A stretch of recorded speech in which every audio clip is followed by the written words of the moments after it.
So what's up wrestle fans, welcome to wrestle X bulletin. तो guys welcome है आपका wrestling updates के एक और नए वीडियो में। और रोज की तरह बिना टाइम वेस्ट किए बढ़ते हैं अपनी पहली अपडेट की तरफ। सबसे पहली अपडेट जुड़ी है शॉटजी ब्लैकहार्ट से, जिन्होंने WWE से जाने के बाद अपना इन रिंग रिटर्न कर लिया है, जिसकी जानकारी उन्होंने ट्वीट करके अपने फैंस को दी, जिसे आप स्क्रीन पर देख सकते हो। जिसमें उन्होंने बताया है कि उन्होंने ऑकलैंड के हुड स्लैम फियरलेस इंडी प्रमोशन में अपने पुराने ट्रेनर के अगेंस्ट मैच रेसल किया और अब यहां से ही उनके रेसलिंग करियर का अगला मूव स्टार्ट होता है। और इसमें नोटिस करने वाली बात यह है कि बाकी NXT फीमेल टैलेंट्स की तरह शॉटजी ने अपना नाम चेंज नहीं किया है, यानी कि वो शॉटजी वाले नाम के साथ ही इंडीज में भी रेसलिंग करने वाली हैं, जो कि शॉटजी की पॉपुलैरिटी के लिए काफी सही डिसीजन हो सकता है।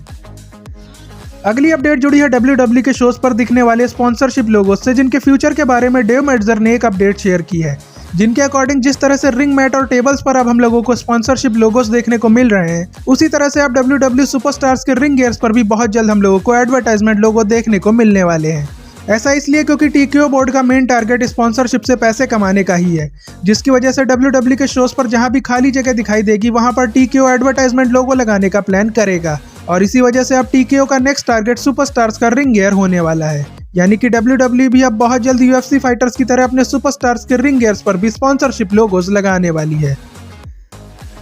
नेक्स्ट अपडेट रिलेटेड है मंडे नाइट रॉ से, जिसके नेटफ्लिक्स फ्यूचर के बारे में डेव मेल्ट्जर ने एक अपडेट शेयर की है, जिसके अकॉर्डिंग जिस तरह से मंडे नाइट रॉ की रेटिंग्स लगातार घटती जा रही है, उसको देखते हुए नेटफ्लिक्स रॉ को रिमूव कर सकता है। ऐसा इसलिए क्योंकि नेटफ्लिक्स पर जो ऑडियंस होती है वो हर हफ्ते एक फिक्स टाइम पर किसी शो को देखने के लिए आने वाली नहीं होती। ज्यादातर ऑडियंस नेटफ्लिक्स पर बिंज वॉच करना ही पसंद करती है और इसी वजह से WWE के वीकली शोज पर रेटिंग कम होती जा रही है। और WWE और नेटफ्लिक्स की जो 10 साल की डील हुई थी उसमें 5 साल का क्लॉज भी था, यानी कि नेटफ्लिक्स 5 साल में भी WWE के साथ अपनी डील को एंड कर सकता है। और इसी वजह से 2029 में ऐसा हो सकता है कि रॉ फिर से स्ट्रीमिंग प्लेटफॉर्म से हटकर दोबारा टीवी पर आ जाए।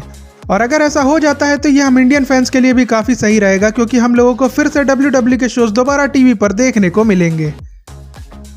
अब बढ़ते हैं अपनी फाइनल अपडेट की तरफ, जो शेन मैकमैन से जुड़ी है, जिन्होंने रिसेंटली एक इंटरव्यू में विंस के दोबारा WWE बाय करने, नया रेसलिंग प्रमोशन बनाने और AEW ज्वाइन करने जैसे रूमर्स के ऊपर बात की है। जिसमें उनसे जब ये क्वेश्चन किया गया कि क्या विंस मैकमैन कोई नया रेसलिंग प्रमोशन खोलने वाले हैं, तो इस पर शेन ने आंसर दिया कि WWE में कुछ भी हो सकता है, बट ये रूमर्स पूरी तरह से गलत हैं, यानी कि विंस का नया रेसलिंग प्रमोशन बनाने का कोई भी प्लान नहीं है। और इसके अलावा शेन ने विंस की नई कंपनी 14th and I के बारे में भी फैंस को बताया कि इस कंपनी का गोल स्पोर्ट्स एंटरटेनमेंट की ग्रोथ के लिए इन्वेस्टमेंट को इकट्ठा करने का है, मतलब इस न्यू कंपनी का रेसलिंग प्रमोशन से कोई लेना देना नहीं है। और इसके बाद जब शेन से AEW ज्वाइन करने के बारे में पूछा गया तो उन्होंने एक्सेप्ट किया कि उन्होंने टोनी खान के साथ प्राइवेट मीटिंग की थी और उन्होंने टोनी खान को AEW के लिए बेस्ट विशेस भी दी, लेकिन उनका मानना है कि AEW WWE नहीं है जिसे उन्होंने बनाने में हेल्प की थी। बट प्रो रेसलिंग में कुछ भी कहा नहीं जा सकता,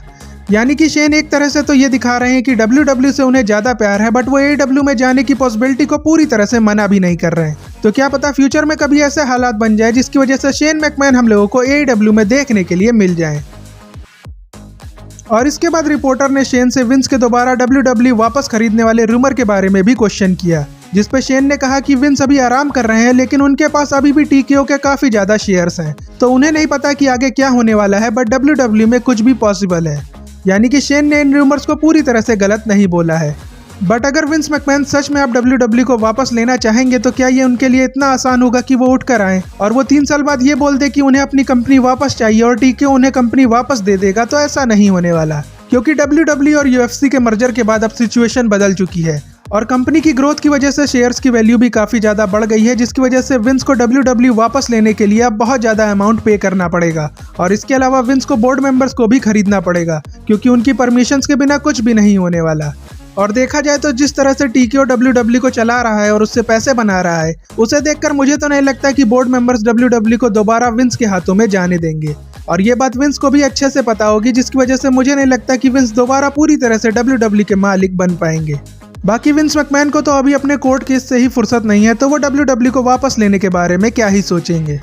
और इसी के साथ आज की रेसलिंग अपडेट्स यहीं पर एंड होती है, बट जाने से पहले आप चैनल को जरूर सब्सक्राइब कर लेना और वीडियो को लाइक शेयर करना मत भूलना। बाकी आपसे मिलते हैं नेक्स्ट वीडियो में, तब तक के लिए good bye and see you soon.